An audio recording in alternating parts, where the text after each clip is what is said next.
സംസ്ഥാനത്ത് കൊടും ചൂടിന് താൽക്കാലിക ശമനമാകുന്നു എന്നാണ് ഇപ്പോൾ നമുക്ക് പറയാൻ കഴിയുന്നത്. ആഴ്ചകളായി വിവിധ ജില്ലകളിൽ നിലനിന്നിരുന്ന ഉയർന്ന താപനില മുന്നറിയിപ്പുകൾ കേന്ദ്ര കാലാവസ്ഥാ വകുപ്പ് പിൻവലിച്ചിട്ടുണ്ട്. വേനൽ മഴ സജീവമായതും ആന്ധ്രയ്ക്കും കർണാടകയ്ക്കും മുകളിൽ സ്ഥിതി ചെയ്യുന്ന പ്രതിചക്രവാതത്തിന്റെ സ്വാധീനം കുറയുന്നതുമാണ് ചൂട് കുറയാൻ കാരണമെന്നാണ് ഇപ്പോൾ നിഗമനം. സംസ്ഥാനത്ത് ഇന്നും ഒറ്റപ്പെട്ട മഴയ്ക്ക് സാധ്യതയുണ്ട്. പക്ഷേ മഴ പെയ്യുമ്പോൾ പ്രിയപ്പെട്ടവരെ സൂക്ഷിക്കുക. ഇടിമിന്നൽ, ഒപ്പം തന്നെ ശക്തമായ കാറ്റ്, ഇതിനൊക്കെ സാധ്യതയുണ്ട് എന്ന മുന്നറിയിപ്പ് കൂടി നമ്മുടെ മുൻപിലുണ്ട്. നോക്കാം ഇന്നത്തെ കാലാവസ്ഥാ മുന്നറിയിപ്പുകൾ ഏത് തരത്തിലാണ് എന്ന്. നൃപൻ തിരുവനന്തപുരത്ത് നിന്ന് നമ്മളോടൊപ്പം ചേരുകയാണ്. Nripen, good morning. നൃപൻ, ഏതായാലും അതിശക്തമായ ചൂടായിരുന്നു ഇത്രയും ദിവസം നമ്മൾ അനുഭവിച്ചിരുന്നത്. ഒരർത്ഥത്തിൽ പറഞ്ഞാൽ നമ്മളെ വറുത്തെടുക്കുകയായിരുന്നു സൂര്യൻ എന്ന് വേണമെങ്കിൽ പറയാം. ആ ചൂടിന് കുറച്ചൊരു കുറവ് വരുന്നു എന്നാണോ ഇപ്പോൾ കാലാവസ്ഥാ വകുപ്പ് പറയുന്നത്? വേനൽ മഴ സജീവമായി തന്നെ ഇന്നു മുതൽ പെയ്തേക്കുമെന്നാണോ മുന്നറിയിപ്പ്?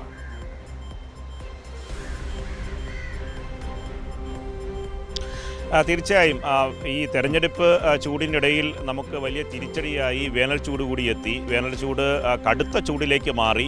കുടിവെള്ളം കിട്ടാത്ത അവസ്ഥ പല സ്ഥലങ്ങളിലും ഉണ്ടായി. ഒപ്പം തന്നെ ചൂടിൻ്റെ കാഠിന്യം കാരണം സൂര്യാതപവും നിർജ്ജലീകരണവും ഒക്കെ ഉള്ള വലിയ തരത്തിലുള്ള പ്രശ്നങ്ങളുണ്ടായി. മരണം അടക്കം സംഭവിക്കുന്നു.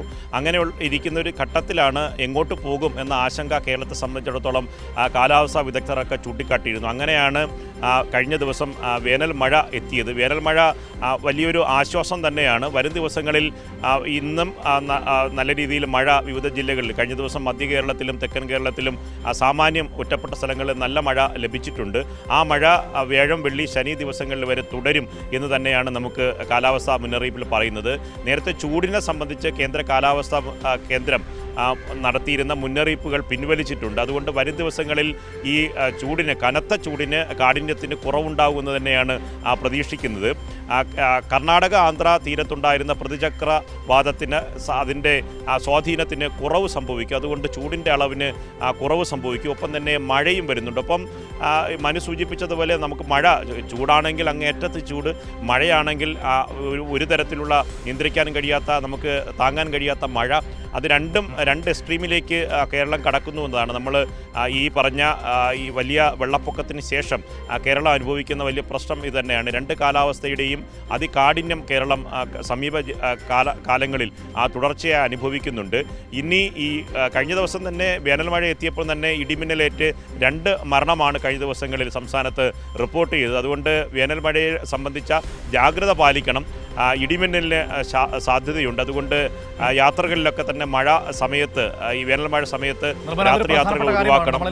മഴ വരുമ്പോൾ വലിയ ആശ്വാസം കൊള്ളുന്നുണ്ട്. പക്ഷേ ഇന്നലെ കൊല്ലത്തൊക്കെ കണ്ടതുപോലെ വലിയ തോതിൽ മഴക്കെടുതികൾ വരുന്നു, മരണം സംഭവിക്കുന്നു. ഒരു എണ്ണപ്പനം അറിഞ്ഞു വീണൊരു തൊഴിലാളി മരിക്കുന്ന ഒരു സാഹചര്യം വരെ ഇന്നലെ നമ്മൾ അവിടെ ഒരു ഫാമിൽ കണ്ടതാണ്.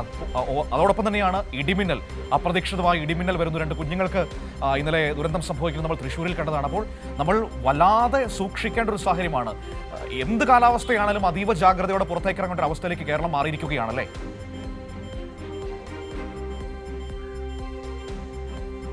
തീർച്ചയായും അത് ആണ് നമ്മൾ ഏറ്റവും കൂടുതൽ ജാഗ്രത പാലിക്കേണ്ടത്. തീരദേശത്തും പ്രദേശങ്ങളിലൊക്കെ തന്നെ ഈ ഉയർന്ന തിരമാലയ്ക്ക് സാധ്യതയുണ്ട്. അതുകൊണ്ട് മത്സ്യത്തൊഴിലാളികൾക്കടക്കം ഈ വേനൽ മഴയുടെ മുന്നറിയിപ്പ് സ്വാഭാവികമായി ഉണ്ടാകും. ആദ്യഘട്ടത്തിലെ മുന്നറിയിപ്പ് മാത്രമാണ് വന്നിട്ടുള്ളത്. ഇനി മഴയെ സംബന്ധിച്ചിട്ടുള്ള അടുത്ത ദിവസങ്ങളിലെ മുന്നറിയിപ്പ് എന്ന് പറയുന്നത് ഈ വ്യാഴം, വെള്ളി, ശനി ദിവസങ്ങളിൽ വിവിധ ജില്ലകളിൽ കേന്ദ്ര കാലാവസ്ഥാ കേന്ദ്രം യെല്ലോ അലർട്ട് പ്രഖ്യാപിച്ചിട്ടുണ്ട്. മഴയ്ക്കൊപ്പം ഇടിമിന്നലിനും ശക്തമായ കാറ്റിനും സാധ്യതയുള്ളതിനാൽ പൊതുജനങ്ങൾ ജാഗ്രത പാലിക്കണമെന്നാണ് ഇപ്പോൾ നിർദ്ദേശം വന്നിട്ടുള്ളത്. ദുരന്ത നിവാരണ അതോറിറ്റിയുടെ നിർദ്ദേശവും വന്നിട്ടുണ്ട്. അതുകൊണ്ട് ഈ വേനൽ മഴ ലഭിക്കുന്നത് നമുക്ക് ആശ്വാസകരമാണ്. ഒന്ന്, നമ്മൾ കടുത്ത ചൂട് അനുഭവിച്ചിരുന്നു. കുടിവെള്ള പ്രശ്നങ്ങളും മറ്റ് സൂര്യാതപം അടക്കം ഏറ്റ് ജനങ്ങൾ മരിക്കുന്ന ഘട്ടം കേരളത്തിൻ്റെ സമീപകാലത്തുണ്ടായത് വളരെ ഉത്കണ്ഠ ഉണ്ടാക്കിയിരുന്നു. അതിൽ നേരിയ ശമനമുണ്ടാകുന്നു. ഒപ്പം തന്നെ ഒപ്പം വരുന്ന ഇടിമിന്നലിലും മറ്റ് ജാഗ്രതയും പാലിക്കണമെന്നാണ്. ഒപ്പം തന്നെ ഈ ചൂട് കൂടുന്നതിന് മറ്റ് ചില കണ്ടെത്തലുകൾ കൂടി നടത്തുന്നുണ്ട് കാലാവസ്ഥാ കേന്ദ്രം. അതായത് ബംഗാൾ ഉൾക്കടലിലും അറബിക്കടലിലും നിലനിൽക്കുന്ന ഉന്നത മർദ്ദം ഈ വായുസഞ്ചാരത്തെ കുറയ്ക്കുന്നു എന്ന ഒരു വിലയിരുത്തൽ കൂടി കാലാവസ്ഥാ കേന്ദ്രത്തിൻ്റെ വിവിധ തരത്തിലുള്ള വിദഗ്ധ പരിശോധന റിപ്പോർട്ടിൽ വന്നിട്ടുണ്ട്. നമ്മൾ അനുഭവിക്കുന്ന ചൂടിൻ്റെ കാഠിന്യം ഏകദേശം 2 മുതൽ 8 ഡിഗ്രി സെൽഷ്യസ് വരെ കൂടുന്നതായ അനുഭവവേദ്യം ആകാനുള്ള കാരണം കടലിൽ നിന്ന് കരയിലേക്ക് മൂവ് ചെയ്യുന്ന വരുന്ന കാറ്റിൻ്റെ അളവിൽ ഈ ഉന്നത മർദ്ദം വലിയ കാരണമാക്കുന്നു. അതുകൊണ്ട് തന്നെ ഉച്ചയ്ക്ക് ശേഷം രാത്രികാലത്തുണ്ടാകുന്ന കാറ്റിൻ്റെ അളവ് കുറയുന്നു. അതുകൊണ്ടാണ് നമുക്ക് വിയർപ്പൊക്കെ ബാഷ്പീകരിച്ച് പോകാതിരിക്കുന്ന തരത്തിലുള്ള വലിയ തരത്തിലുള്ള പ്രശ്നങ്ങൾ ജനങ്ങളും മറ്റ് ജീവജാലങ്ങളൊക്കെ അനുഭവിക്കുന്നത്. അതും നമ്മളിപ്പോൾ അഭിമുഖീകരിക്കുന്ന വലിയ പ്രശ്നമാണ്. സാധാരണ ഈ കാറ്റ് വന്ന് ഈ കടലിൽ നിന്ന് വരേണ്ട കാറ്റ് ഈ ഉന്നത മർദ്ദം കാരണം, അറബിക്കടലിലും ബംഗാൾ ഉൾക്കടലിലും നിലനിൽക്കുന്ന ഉന്നത മർദ്ദം കാരണം മുകളിലേക്ക് ഉയർന്ന് വരേണ്ട കാറ്റ്, കരയിലേക്ക് വീശേണ്ട കാറ്റ് ലഭിക്കുന്നില്ല എന്നത് കണ്ടെത്തൽ കൂടിയുണ്ട്. അതുകൊണ്ട് പലതരത്തിലുള്ള ആശങ്കകൾ നാം അഭിമുഖീകരിക്കുകയാണ്. പ്രത്യേകിച്ച് കാലാവസ്ഥ സംബന്ധിച്ച് നേരിയ ആശ്വാസം നമുക്ക് പ്രേക്ഷകർക്ക് പങ്കുവയ്ക്കാൻ കഴിയുന്നത് കഴിഞ്ഞ ദിവസം ഉണ്ടായ വേനൽ മഴയാണ്. അത് മധ്യ കേരളത്തിലും തെക്കൻ കേരളത്തിലും ആശ്വാസകരമായ മഴ ലഭിച്ചിട്ടുണ്ട്. ഇന്നും പല സ്ഥലങ്ങളിലും ഒറ്റപ്പെട്ട ശക്തമായ മഴയുണ്ടാവും. ഒപ്പം തന്നെ വരുന്ന ഇടിമിന്നലിനെയും നമ്മൾ കരുതിയിരിക്കണം. വരുന്ന വ്യാഴം, വെള്ളി, ശനി ദിവസങ്ങളിലും വേനൽ മഴ ലഭിക്കുമെന്നതാണ്. അതുകൊണ്ട് നേരിയ ആശ്വാസത്തിലേക്ക് കേരളം കടക്കുകയാണ്. തെരഞ്ഞെടുപ്പ്, ഞാൻ മുഖവരിയായി പറഞ്ഞതുപോലെ തെരഞ്ഞെടുപ്പിൻ്റെ കാഠിന്യത്തിൻ്റെ ചൂടായിരുന്നു. അതിനുശേഷം നമ്മൾ വേനൽ ചൂടിലേക്ക് പോയി. തെരഞ്ഞെടുപ്പ് റിസൾട്ടിലേക്ക് വരാൻ ഈ ദിവസങ്ങൾ, വിരലുണ്ടാവുന്ന ദിവസങ്ങൾ മാത്രമാണ്. അപ്പോഴേക്കും ചൂടും കുറയുന്നുണ്ട്. ആശ്വാസകരമായ വാർത്തകൾ നമുക്ക് പ്രതീക്ഷിക്കാം. മനു, തീർച്ചയായും അങ്ങനെ ആശ്വാസകരമായ വാർത്തകൾ പ്രതീക്ഷിക്കാൻ നിർമ്മൻ. ഒരു കാര്യം കൂടി പറഞ്ഞ് അവസാനിപ്പിക്കാമെന്ന് എനിക്ക് തോന്നുന്നു. കാരണം മഴ പെയ്ത് മണ്ണൊക്കെ ഒന്ന് തണുത്തു തുടങ്ങുന്നുണ്ട്. ഒരുപക്ഷെ നമ്മളിപ്പോൾ ഈ വല്ലാതെ ഭയപ്പെടുത്തിക്കൊണ്ടിരിക്കുന്ന ഈ പാമ്പുകളുടെ ശല്യമുണ്ടല്ലോ, വരും ദിവസങ്ങളിൽ അതിനുമൊരു ശമനമുണ്ടാകും എന്ന് പ്രതീക്ഷിക്കാം, അല്ലേ? കാരണം ചൂടൊക്കെ ഒന്ന് അടങ്ങി തുടങ്ങുന്നുണ്ടല്ലോ.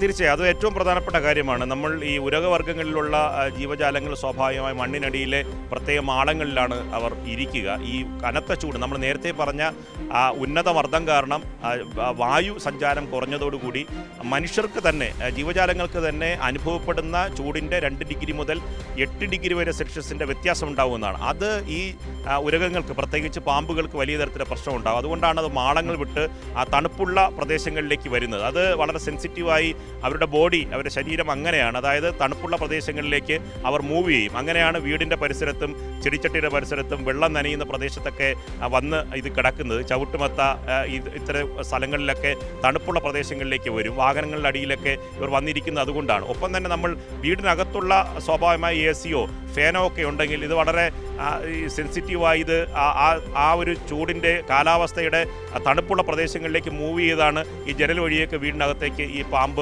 കയറുന്നത്. അതിന് വലിയ ശമനം, അത് നമുക്ക് എങ്ങനെ പ്രതിരോധിക്കാൻ കഴിഞ്ഞിരുന്നാലും ശ്രദ്ധിക്കുക മാത്രമേ നമുക്ക് വഴിയുണ്ടായിരുന്നുള്ളൂ.